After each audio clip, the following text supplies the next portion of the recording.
Indian Prime Minister Narendra Modi and U.S. President Donald Trump have already stolen the spotlight with their arrival and address at different talks. The two leaders were seen interacting at the G7 summit in Evian, France. This is the first meeting between the two leaders in 16 months.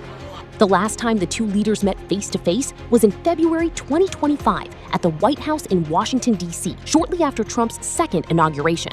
On day one of the summit, Trump and Modi shook hands and had a brief conversation. Now, the world awaits for the two leaders to hold a bilateral meeting on the sidelines of the summit.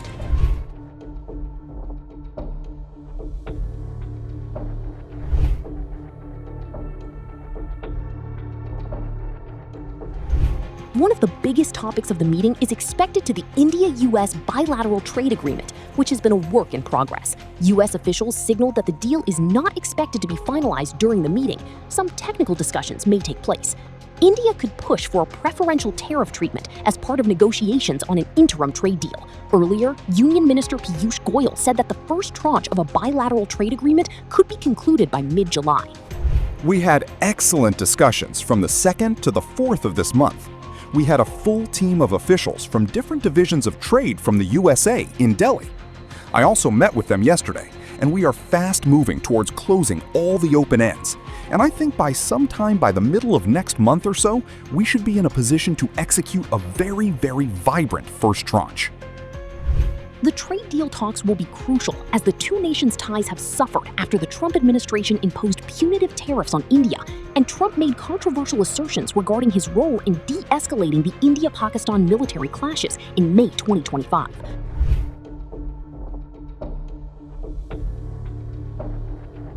High on the two leaders' agenda would be the H-1B visa and related immigration policies, as it holds major implications for Indian professionals working in the U.S. Although recently, a U.S. judge struck down the $100,000 fee imposed on new H-1B visas for highly skilled foreign workers and concluded that it constituted an unlawful tax Congress never authorized.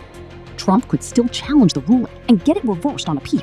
Indian professionals secure over 70% of all H-1B visas issued by the U.S. In the recent fiscal cycles, that figure has climbed to 72.3%, prompting allegations of Indians taking away jobs from Americans. The importance of this is definitely indicates that many of Trump's decisions are being challenged in the courts. Many. In fact, everyone, not almost every decision of Trump has been challenged, but many of those decisions are being upheld by the courts. That is one. Secondly, the states who have challenged Trump on this count of the H-1 visa fee, all of those states are Democrat states. So obviously they're in opposition to the Republican Party, which is Trump's party. So they would absolutely look to, oppose Trump's policies. But yes, fundamentally speaking, the fee that Trump has imposed of $100,000 for a H-1 visa first time is definitely very, very, very steep.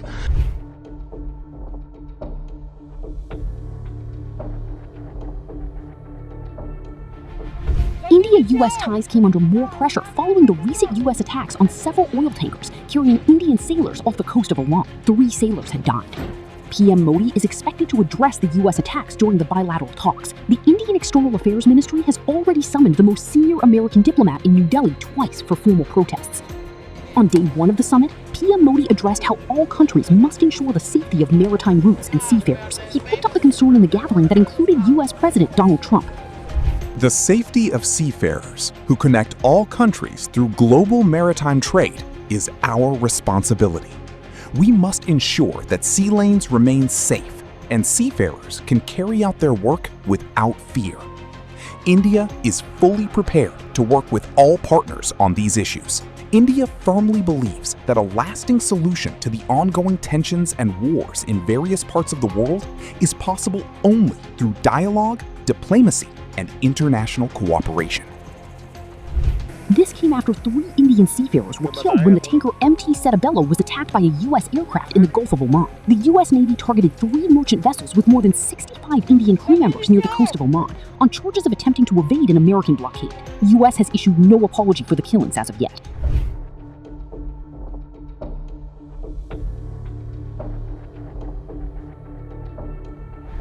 The two leaders are also expected to discuss deepening energy cooperation in the backdrop of evolving West Asia developments and shifting global energy markets. This will include boosting oil and gas trade, ensuring stable supply chains, and reducing volatility amid global tensions. They may also explore collaboration on energy security and diversification. In May 2026, U.S. Secretary of State Marco Rubio said Washington wants to sell India as much energy as they can buy, and signaled a push to expand oil and gas exports, which could lead to deepening energy ties with New Delhi. Well, we want to sell them as much energy as they'll buy, and obviously you've seen, I think we're at historic levels of U.S. production and U.S. export. We want to be able to do more. We were already in talks with them to do more. We want it to be a bigger part of their portfolio. We also think there's opportunities with Venezuelan oil.